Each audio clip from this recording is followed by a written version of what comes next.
두 자로. 예수. 잘 안 들렸나요? 성탄의 주인공. 예수. 여섯 자로. 답을 정확하게 맞추시네요. 부활의 주인공을 두 자로. 예수. 여섯 자로. 오늘 좀 쉽네요. 이제 세 번째가 문제예요. 이 교회의 주인공은 누구실까요? 망설이지 마시고 예수. 그리고 여섯 자로 예수 그리스도. 여러분 가정의 주인공은 누구신가요? 조금씩 대답이 적어져가요. 예. 근데 정확하게 정할 수 있기를 바랍니다. 하나님의 주재권을 인정하라는 겁니다. 그러니까 주객이 전도가 되면 안 된다라는 겁니다. 그래서 제가 오늘 말씀의 제목을 그렇게 정했습니다. 목적이 분명한 신혼 베델 교회. 만약 이것이 흔들리면 안 된다라는 겁니다. 이것이 흔들리면 교회답지 못하면요, 사람들에게 그렇게 칭송받지 못하고 인정받지 못하게 된다라는 겁니다. 서론이자 결론 말씀을 한 줄로 요약해서 말씀드립니다. 우리 교회의 존재 목적은 뭐냐면요, 바른 교회가 되어져 가는 겁니다. 그러니까 지금 됐다는 건 아니에요. 왜냐하면 오늘은 됐다가 또 내일 또 안 될 수도 있고요. 또 내일 조금 됐다가 그 다음 또 엉망이 될 수도 있고요. 그러나 뭐냐면요, 결단코 포기하지는 않습니다. 왜냐하면 지상에 있는 교회들은 다 연약하고 부족하기 때문에 어쩔 수가 없습니다. 그러니까 교회의 존재 목적이 뭐라고요? 바른 교회. 바른 교회. 물론 그 뒤에 나와 있는 것이 있어요. 그것은 뭐냐면요, 하나님 나라 건설, 하나님 나라 확장입니다. 만약 교회가 하나님 나라 건설을 하지 않고 하나님 나라 확장을 하지 않고, 다시 말씀드리면 영혼 구원을 하지 않는다라면 그 교회가 가치가 있을까요? 없답니다. 그러니까 반드시 교회는 뭐 돼야 돼요? 하나님 나라가 이 땅 가운데 이루어져 갈 수 있도록 나름대로 힘을 쓰고 또 예를 쓰고 또 우리의 시간을 드리고 우리의 정성을 드리고 우리의 재능을 드리고 우리의 물질을 드리고 우리의 온 마음을 다 기울인 것이 뭐냐면요, 하나님 나라입니다. 그러니까 교회의 존재 목적이지 아셨지요? 교회의 존재 목적은 다른 것 아니라 바른 교회가 되어져 가는 것인데, 하나님 나라 건설, 하나님 나라 확장, 그리고 영원 구원이다.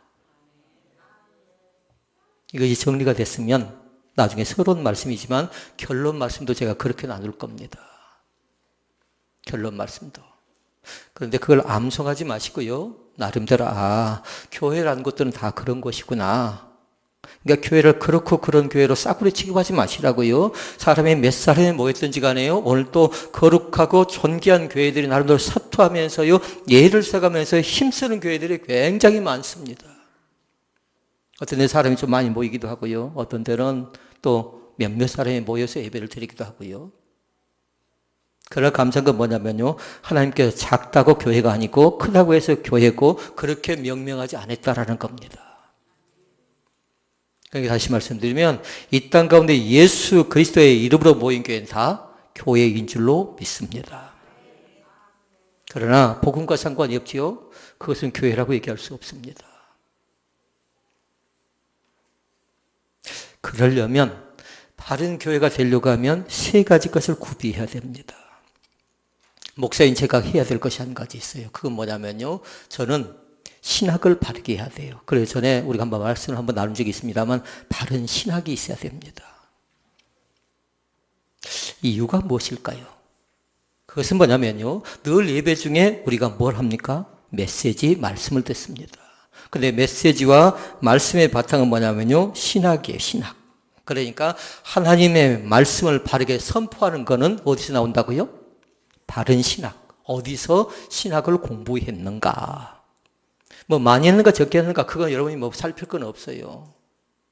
다만 얼만큼 정통성이 있고 얼마나 복음을 위해서 노력하고 또 수고하고 혼자 연구하고 또 묵상하고 바른 길을 가기 위해서 얼마나 힘쓰는가, 그건 누구의 역할이라고요? 저의 역할이라고요. 저의 역할. 그러면 여러분의 역할은 또 뭘까요? 바른 신학에서, 자, 눈을 뜨고 잘 보세요.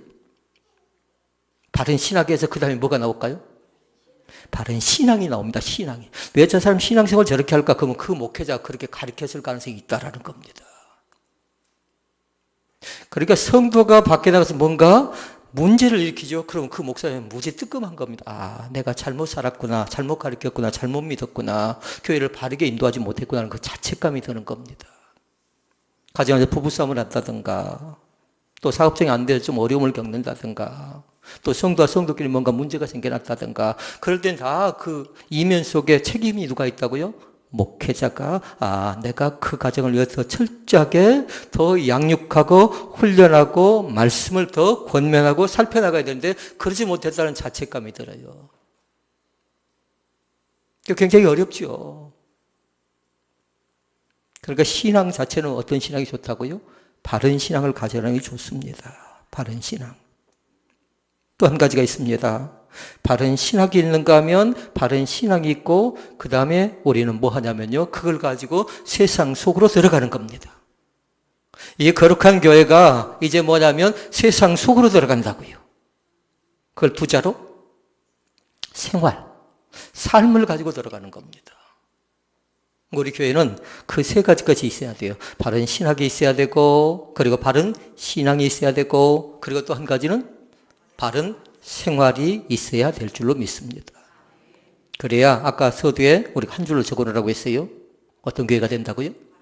바른 교회가 됩니다. 바른 교회는 다른 것 아니라 하나님 나라 건설, 하나님 나라 확장, 그리고 영원권에 힘쓰는 교회인 줄로 믿습니다.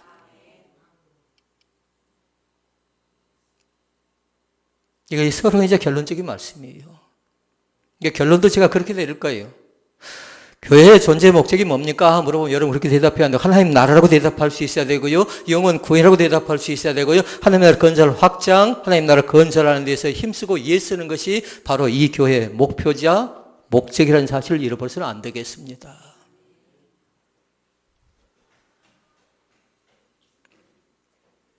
(11주년) 된 교회를 쭉 살펴보니까요. 몇 가지 나눌 수 있는 것이 있었습니다. 감사한 건 뭐냐면요. 하나님이 그동안 지켰다라는 겁니다. 어떻게 지켰는가 보니까요. 말씀 속에 지켜줬어요. 낮의 해와 밤의 달이 너를 해치 못하도록 지켜주었습니다. 그런데 교회만 그랬나요? 그렇지 않았어요. 목회자인 저도 지켜줬고요. 우리 가정도 지켜줬고요. 여러분의 가정도 여러분의 사업장도 든든하게 지켜준 줄로 믿습니다. 또 있었어요. 하나님께서 그동안 우리 가운데 함께한 건 뭐냐면요. 지킬 뿐만 아니라 그때그때마다 돕는 협력자를 주셔서 도와주셨습니다. 그러니까 돕는 손길이 있다라는 거예요. 내가 혼자 살아가는 것 아니라 목장에 목원이 있었고요. 또 목자가 있으면서요. 늘 나를 도와줬다라는 거예요. 성경은 그렇게 얘기합니다. 성령이 말할 수 없는 탄식으로 말미암아 친히 우리를 위하여 간구한대요. 그러니까 진정으로 도와준 분은 누구예요? 사람이 아니라 성령 하나님이십니다. 성령님이시라고요. 그리고 또 한 가지 있습니다. 주님께서 살펴줍니다. 5월 8일 우리는 어떤 노래 부른가요? 진자리, 마른 자리, 갈아 넣으시며. 이게 부모의 은혜였잖아요. 근데 하나님께서 뭐냐면 성도가 아파할 때 그냥 계시지 않았다라는 겁니다. 성도가 어려움 속에 직면할 때 그냥 계시지 않았다라는 겁니다. 그리고 기도 제목을 가지고 올 때 그냥 계시지 않았다라는 겁니다. 우리의 눈물을 아시는 주님, 우리의 고통을 아시는 주님, 왜 이렇게 밤 못 이루고 왜 이렇게 밤잠을 자지 못하고 왜 마음이 그렇게 상해 있느냐 할 때에 주님께서 그 마음을 아신다라는 겁니다. 그렇게 여러분이 만약에 기록한다면 그렇게 고백했으면 좋겠어요. 나의 슬픔을 아시는 주님, 나의 기쁨을 아시는 주님, 나의 모든 것을 아시는 주님께서 오늘 또 함께 해주신 것을 믿습니다. 그러니까 세 가지로 살폈어요. 하나는 뭐냐면 지켰다, 도왔다, 살폈다. 그런데 이것이 다 뭐냐라는 겁니다. 이것이 하나님의 은혜인 줄로 믿습니다. 나를 나되게 만들어준 것이 뭐라고요? 하나님의 은혜입니다. 사도 바울이 그렇게 신앙 고백합니다. 나의 나된 것은 내가 힘이 있어, 재주가 있어, 배워서, 알아서, 뭔가 환경이 좋아서가 아니라 나의 나된 것은 전적인 하나님의 은혜입니다라고 고백합니다. 우리도 그 은혜를 고백할 수 있는 귀한 축복이 우리 가운데 나타날 수 있기를 바랍니다. 우리에겐 두 가지 숙제가 있습니다. 숙제는 이제 같이 해야 되겠잖아요. 그러나 지금 당장 뭐 해결할 문제는 아니고요. 지금 당장 그 숙제를 하라는 건 아니고요. 나름대로 살아가면서 그 숙제를 해야 돼요. 첫째 숙제가 있습니다. 그것은 뭐냐면 이 신혼 베들교회가 더욱더 교회다운 교회를 어떻게 하면 더 발전시켜 나갈 것인가예요. 교회답다, 목사답다, 성도답다, 그리고 나름대로 저 사람은 믿음 있는 사람답다 할 때요, 어떻게 하면 교회다운 교회를 더 발전시켜 나갈 것인가. 그건 혼자 힘으로 되는 건 아니답니다. 혼자 힘으로요. 또 한 가지 숙제가 있어요. 어떻게 더욱 주님께서 기뻐하시는 교회로 세워갈 것인가 합니다.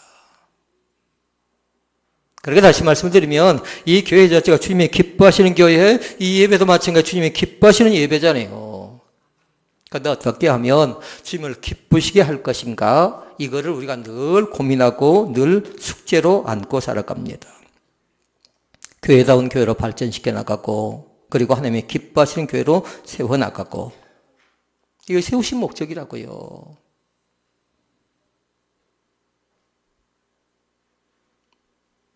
만약에 그 목적대로 살지 못할 때는 뭐냐면요, 다른 것 아니라 그 목적을 상실해버리게 되면 교회다운 교회가 될 수 없다라는 겁니다. 목적이 상실되어지면. 그리고 교회다운 교회가 되지 못할 뿐만 아니라 주님을 기쁘시게 할 수도 없습니다. 그렇게 숙제긴 하지만 어쩝니까? 해볼만 합니다. 우리 자리에서요. 우리 있는 자리에서. 뭐 다른 사람 찾아볼 것 없이 이 시간 나의 역할을 잘 감당하면 되는 겁니다. 주부는 주부의 일을 하는 것이고요. 그 남편은 남편의 일을요. 아내는 아내의 일을 하고요. 그러나 문제가 생겨날 때 어떻게 한가요? 떠넘기지요. 당신 때문에, 남편 때문에, 아내 때문에 이렇게 됐다 저렇게 됐다. 좋은 일은 자기가 다 공을 가져가고 나쁜 일은 다 떠넘깁니다. 그러나 우리 신앙은 결단코 그렇게 가지 않았으면 좋겠습니다. 내가 때론 기도하지 못했고, 내가 때론 정성스럽게 살펴나가지 못했고, 나에게 간절함이 부족했다라는 것을 스스로 인정하는 귀한 은혜가 우리 가운데 있기를 주의 이름으로 축원을 드립니다. 그러면 어떻게 교회다운 교회, 또 주님을 기쁘시게 하는 교회로 세워나갈 것인가? 그건 뭐냐면요, 5가지를 해야 된답니다. 첫째는 뭐냐면요, 다른 것 아니라 복음을 전하는 겁니다. 이걸 투자로 뭐라고 할까요? 전도하는 겁니다. 이게 교회의 사명은 뭐예요? 복음을 전하는 것이에요. 너희는 가서 모든 족속으로 제자를 삼아 아버지와 아들과 성령으로 세례를 주고 내가 너에게 분부한 모든 것을 가르쳐 지키게 하라. 이렇게 말씀합니다.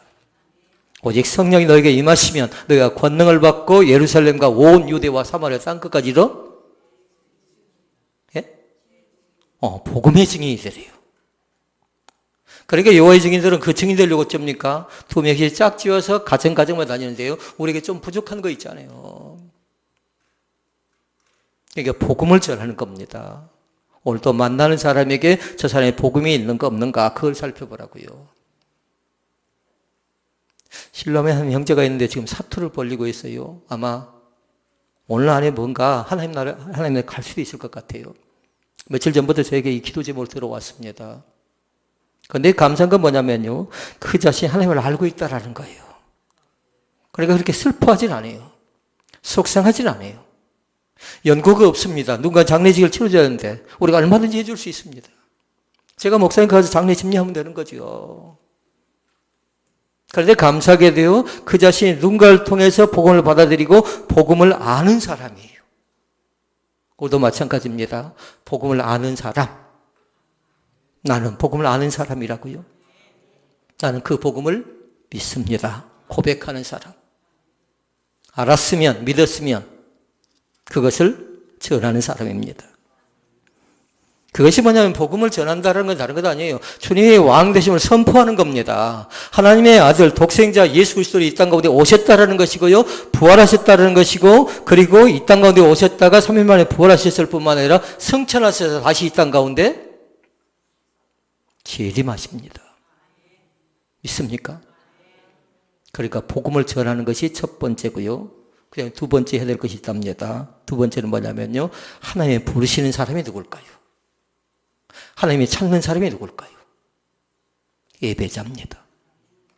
그러니까 하나님께서 두 번째로 우리에게 주신 건 뭐냐면요. 예배하는 겁니다. 무슨 일을 하든지 간에 먼저요. 예배하도록 하세요. 5분도 좋고요. 10분도 좋고요. 30분도 좋고요. 그러니까 때로는 길게 예배를 드릴 수도 있고요. 때로는 약식의 예배를 드릴 수도 있어요. 그러나 그것이 예배라고 생각하면요. 가장 정성을 다해서 가장 마음을 다해서 예배를 드리라고요. 46절 이하에 보면 나옵니다. 초대교회 성도들이 날마다 하나님께 예배합니다. 그게 예배 자체는 뭐냐면 섬기는 거예요. 하나님을 진정으로 섬기는 것이 예배였습니다. 그러니까 영으로 신령과 진정으로 예배할 뿐만 아니라 마음과 뜻과 정성을 다해서 왕이신 하나님께 예배하는 것. 예배하자고요. 세 번째가 있습니다. 세 번째는 뭐냐면요. 가르치래요. 시간이 날 때마다요. 여기서 중요한 것이 있어요. 선생이 되려고 하지 말고요. 성경 그렇게 얘기합니다. 42절 말씀에 보니까 초대교회 성도들이 사도들의 가르침을 받았다래요. 사도들의 가르침을 받았대요.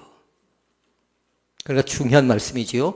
양육을 바르게 받아갈 수 있기를 바랍니다.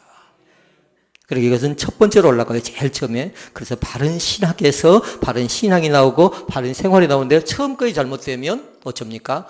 양육이 잘못될 수 있습니다. 그러니까 중요하죠. 양육 자체가. 어떤 멘토를 만나서 어떤 선생님을 만나서 어떤 목자를 만나서 나를 양육받는가. 그거는 그 목장이 건강할 수도 있고 건강치 못할 수도 있고 그럽니다. 저는 하나님의 몸된 우리 신혼배들교회가 건강한 교회가 될 수 있기를 바랍니다. 건강은 뭘까요? 생명력이 있다라는 겁니다. 살아 움직일 수 있다라는 겁니다. 네 번째 해야 될 것이 한 가지 있어요. 그것은 뭐냐면 42절 말씀에 보니까 초대교회 성도들이 함께 먹습니다. 함께 가진 것을 나눕니다. 교제합니다. 그러니까 교제해야 된답니다. 그런데 중요한 것이 있어요. 몇몇 사람이 아니라고 했어요. 함께 같이 그리고 여러분은 만약에 교제에다가 뭘 적어놓냐면요. 공동체라고 적어놓으면 돼요. 그러니까 여러분이 제가 점수를 준다면 누가 공동체 생활을 잘하는가 거기에 점수를 주는 겁니다. 그런데 공동체 생활을 잘하려고 하면요. 다른 것 아니라 자기 역할 가운데 협력자의 자리 가운데 들어가는 겁니다. 그래서 제가 서두에 물었어요. 성탄의 주인공은 누구십니까? 예수. 부활의 주인공은 누구십니까? 물으니까 예수. 교회의 주인공은 누구십니까? 물어보니까 예수였고요. 가정의 주인공은 누구십니까? 예수. 그리고 나의 주인은 누구십니까? 물어보면 분명하고 또릿하고 정직하게 대답할 수 있기를 바랍니다. 여섯자로 예수 그리스도이십니다. 어제는 그랬을까요? 어제 그랬으면요, 오늘도 그런 겁니다. 내일도 마찬가지입니다. 이것은 변함이 없습니다. 이것은 본질입니다. 그 다음에 또 한 가지 있습니다. 다섯 번째, 봉사하는 겁니다. 봉사하는 거라고요. 47절 말씀이니까 그 봉사를 통해서 어떻게 합니까? 백성들의 칭송을 받았답니다. 말씀을 따라서 그 세상 속으로 들어가는데요. 반드시 세상 속에 들어간 사람은 뭘 가지고 가라고요? 말씀 가지고 가는 겁니다. 왜냐하면 그곳은 뭘까요? 그건 죄가 있는 곳이거든요. 죄와 싸워서 승리하기 위해서 우리가 해야 될 사명이 있다면요. 말씀이 있느냐 없느냐에 따라서 달라져 버린대요. 오늘 또 말씀을 들고 복음을 들고 나가는 귀한 축복의 은혜가 우리 가운데 넘쳐나시기를 바랍니다. 복음을 전해라. 두 번째, 예배. 세 번째, 가르치는 것. 네 번째, 교제하는 것. 다섯 번째, 봉사하는 것. 세들백교회 리고레 목사님이라고 계십니다. 근데 그 목사님이 책을 쓰는 걸 쭉 보니까요. 맞는 것도 있고 맞지 않는 것도 있고 우리 교회에 해당되는 것도 있고 해당되지 않는 것도 있습니다. 다 수용하기는 어렵습니다. 근데 7가지를 지적을 해놓은 것이 있어요. 교회가 목적을 상실된 교회, 교회의 본래 사명을 상실된 교회가 어떤 교회인가 쭉 보면서요, 7가지를 정리를 해놨어요. 한번 여러분이 잘 적어 놓고요, 나에게는 몇 가지가 해당되는가, 우리 교회는 몇 가지가 해당되는가 한번 혼자만 한번 생각해 볼 수 있기를 바랍니다. 첫 번째 것이 뭐냐면요, 전통이래요. 전통. 지금까지 한국교회는 전통을 중시하겠습니다. 우리 교회는 전통을 세워가고 있는 중에 있습니다. 그런데 전통을 내세우다 뭐 어떻게 되냐면요, 본질을 놓쳐버렸답니다. 그런데 본질 가운데 제일 중요한 건 뭐였을까요? 복음을 전하는 거예요. 복음을 전하는 것. 그리고 또 문제가 있는 것이 한 가지 있는데요. 그것은 뭐냐면 사람이래요. 사람이 목적이 돼서는 안 된대요. 이건 뭐냐면 사람이 목적이 되는 건 인본주의입니다. 교회는 뭘까요? 인본주의가 아니라 신본주의입니다. 신본주의는 뭐예요? 예수가 예수 되심을, 하나님의 주인 되심을 인정하는 겁니다. 그러니까 사람의 중심이 되면 뭐예요? 원맨쇼해야 되는 겁니다. 역량이 있는 사람이 다 해야 되는 겁니다. 재정도 마찬가지, 가진 사람이 다 해야 되는 겁니다. 시간이 있는 사람이 다 해야 되는 겁니다. 재능이 있는 사람이 다 해야 되는 겁니다. 그런데 지금은 뭐냐면요, 공동체는 그러지 않고 누가 더 분업화시켜서 역할 분담하는가, 이걸 언론 체질 개선이 되어지지 않으면 안 됩니다. 우리 교회도 나름대로 그것 때문에 상당히 힘들고 어렵습니다. 왜냐하면 그 체질을 바꿔나가는데 얼마나 힘들겠나요. 내가 해야 되는데 다른 사람이 하는 것 자체가 싫은 겁니다. 내가 그 일을 감당해야 되는데 얼마나 좋은 믿음입니까? 그런데 그건 뭐냐면요, 공동체는 서로 나눌 줄 안다라는 겁니다. 내가 맡을 때, 내가 해야 될 때, 내가 나설 때, 내가 뒤로 빠져줘야 될 때. 뒤로 빠져주는 건 퇴보가 아닙니다. 사라져버린 것이 아니라고요. 세 번째 것이 있었습니다. 그것은 뭐냐면요, 재정이었습니다. 재정. 이거 저에게도 가끔씩 얘기할 때가 있습니다. 예산이 발목을 잡을 때가 있어요. 우리가 형편이 어려운데 우리가 그 일을 감당해야 됩니까? 라는 겁니다. 근데 미안한 얘기인데요, 저에게 보여줄 때는요, 너희 교회가 그 일을 하라는 겁니다. 약한 자를 보여줄 때는요, 아파하는 자가 보여줄 때는요, 근데 쉽게 얘기를 못 합니다. 우리 교회 형편도 있고 또 우리의 믿음도 있고 그러는데요. 그저께 전에 간증을 들었습니다. 한 선교사님 계시는데요, 사모님 병이 완전히 다 들었어요. 암으로요. 근데 한국에 치료를 받아야 되는데 한국에 가면 연고가 없습니다. 자기 생활을 다 정리하고 갔으니까요. 그런데 나중에 보니까요, 비행기 표가 없어요. 와서 누군가의 도움도 받고 또 한국 땅에 가서 뭔가 할 일도 있고 그러는데 비행기 표 값이 없으니까 제대로 오지 못하는 겁니다. 그래서 제가 생각해 봤습니다. 왜 나로 가면 듣게 할까? 왜 제가 간증을 듣게 했고 또 저것을 보게 하고 저것을 알게 할까? 저는 교회에 뭐라고 했어요? 제사장. 여러분 가정에 제사장. 그 제사장은 뭔가요? 책임지는 사람입니다. 어려움이 있을 때요, 슬픔이 있을 때요, 고통이 있을 때요, 그걸 방관하고 모른 체하고 외면하고 거절하는 사람들이 아니라 그 어려움 속에 함께 같이 들어가서 나눌 줄 아는, 책임질 줄 아는 사람이 제사장의 역할입니다. 예배만 그런 것이 아니라는 겁니다. 그 다음에 또 한 가지가 있었습니다. 프로그램입니다. 프로그램. 교인들이 요구합니다. 우리 교회도 이 프로그램이 있었으면 좋겠습니다라는 겁니다. 저 유명한 스타가 간증의 강사니까 모셔서 저번에 간증을 좀 듣자라는 겁니다. 그런데 지금은 이제 많은 교회들이 그렇게 하지 않습니다. 반짝이는 스타인 사람들을 통해서 뭔가 잃어보려는 거 하는 건요, 하나의 욕심입니다. 하나님은 그렇게 교회를 이끌어가지 않습니다. 우리 머릿속에 혹이라도 그 어떤 프로그램에 의해서 교회가 성장할 것이다, 교회가 바꿔질 것이다, 교회가 건널 것이다 생각한다면요, 빨리 지워야 돼요.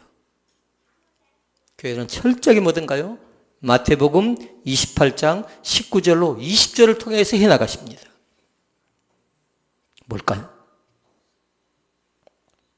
알긴 알겠죠? 그러므로 그 다음 몰라요? 너희는 가서 제자를 삼아라, 세례를 줘라, 가르쳐 지키게 해라, 세상 끝날까지 너희와 항상 함께 하겠다는 약속의 말씀이거든요. 그 말씀 가지고 하는 겁니다. 그러니까 죽이 되든 밥이 되든 하나님의 교회는 이제 누가 하는 거예요? 우리를 통해서 이루어 가십니다. 예부적인 어떤 강사를 통해서 어떤 스타를 통해서 어떤 간증의 모형을 통해서 이루어가는 것 아니라 여러분 가운데 간증의 강사가 나와야 돼요. 간증의 주인공이 나오시라고요. 내가 이 어려운 고통을, 이 어려운 문제를 나름대로 이렇게 저렇게 해보려고 했는데 안 됐다가 주님께 나를 극절하게 세웠습니다라는 그 간증의 주인공들이 우리가 될 줄로 믿습니다. 우리 교회는 될 수 있는 가능성이 없었습니다. 2006년도에 시작을 했거든요. 정상적인 2007년도에 시작을 했죠. 5월 달에. 2006년도에 시작했다가 여지없이 무너졌던 그런 교회니까요. 보통 사람들이 나가면, 부모라도 나가면 쉽게 개척을 했지만 우리 교회는 1년 4개월 만에 개척된 교회입니다. 그 1년 4개월은요, 될 것인가 안 될 것인가 할 것인가 안 할 것인가 하는데 고민하고 생각할 때였겠죠. 그런데 하나님께서 뭐냐면 하나님께 기회를 주신 겁니다. 할 수 있는 기회를 주신 겁니다. 교회 이름은 언제 지었냐면요, 2006년도 3월 달에 지었어요.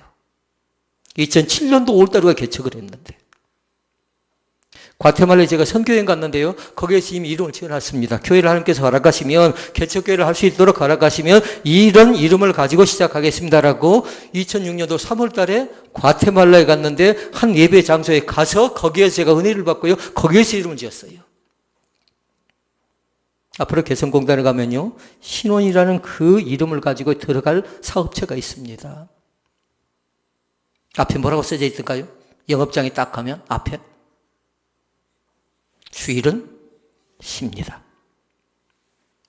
이 앞집이 갑자기 주인이 바뀌더라고요. 첫째, 셋째 주일은 쉽니다 하니까 믿는 사람인가 제가 궁금하긴 합니다. 주일이라는 단어는 들어가더라고요.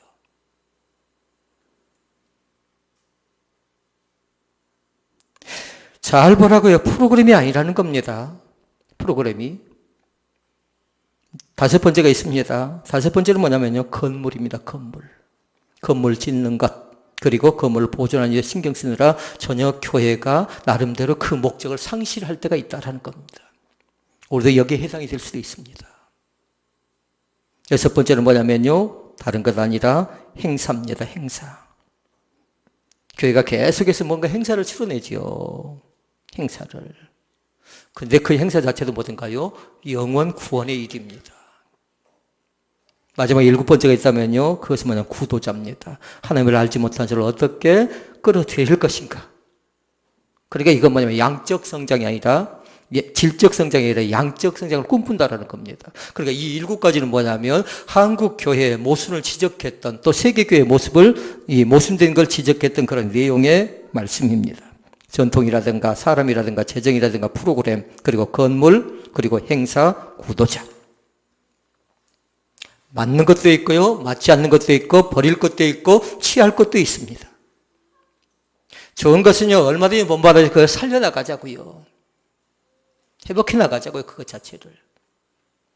자, 그러면 전통적인 교회에서 벗어나서 이제 새롭게 우리 교회가 11주년을 맞이하면서 나름대로 하나님께 또 우리에게 주신 메시지는 2가지로 말씀을 정리하고 맺습니다. 하나는 우리가 반드시 변화되어져야 된다는 겁니다. 내가 얼만큼? 변화된 만큼 됩니다. 아멘. 나란 사람이 변화된 만큼 된다고요. 그 말이, 그 생각이, 그 행동이, 그 습관이, 그 믿음이 변화된 만큼 됩니다. 그러니까 뭔가 또 잘못하죠. 그러면 아차 하면 또 내가 실수한다는 걸 내가 자각 증상이 생겨나야 돼요. 근데 그것을 알지 못한다. 그러면 그 사람은 뭘까요? 중증입니다. 이미 전통으로 똘똘 뭉쳐있는 사람을 생각하면 돼요. 그러니까 깨야 되고 부숴야 되고 때로는 나름대로 헌신할 줄 아는 그 믿음 가운데 다시 들어가야 되는 겁니다. 내가 변화된 만큼 나는 됩니다. 그 다음에 또 한 가지가 있어요. 반드시 성령을 힘입도록 하셔요. 이걸 내자로 뭐라 할까요? 성령 충만하도록 하십시오. 아무리 목적이 바르게 되고 아무리 예배가 바르게 되고 아무리 전도를 많이 하고 아무리 교제를 하고 봉사를 한다 할지라도 성령 충만을 힘주지 못하면 그곳에 영역이 나타나지 않습니다. 그러니까 준비는 뭘로 하라고요? 성령님 나와 동행하십시오. 나를 살펴주십시오. 지키시고 도우시고 인도하신 그 하나님, 섭리하시고 다스리신 그 하나님, 그분이 나의 보호자, 피난처가 되어주신 줄로 믿습니다. 말씀에 결론을 맺습니다. 교회 존재 목적이 뭐라고요? 바른 교회. 그리고 바른 교회가 되려고 하면 하나님 나라 건설, 하나님 나라 확장, 그리고 그것은 영원권이다. 이렇게 따라오셨나요? 말씀 맺어야 됩니다. 그러려면 세 가지 해야 된다고 했어요. 바른 교회가 되려고 하면 바른 신학이 있어야 되고, 그래야 메시지를 바르게 전할 수 있다고 했어요. 그 다음에 들었던 메시지를 가지고 어떻게 합니까? 바른 신앙생활 하는 겁니다. 신앙생활. 그 다음에 뭐 합니까? 바른 생활이, 삶이 필요합니다. 오늘 우리 믿음의 사람들이 작년도 마찬가지고 올해도 마찬가지고 내년도 마찬가지입니다. 이 교회가 존립하는 동안 한국 교회, 이 세계 열방의 모든 교회들이 다 그와 같은 토대 위에 조금 다르게 얘기를 하긴 하지만 다 똑같습니다. 복음입니다. 복음. 복음 하나면 충분합니다. 그 은혜가 하나님의 몸된 교회 가운데 또 사랑하는 성도들 가운데 넘쳐나시기를 주의 이름으로 축원을 드립니다. 주님 일하시옵소서. 우리 가운데 일하여 주옵소서.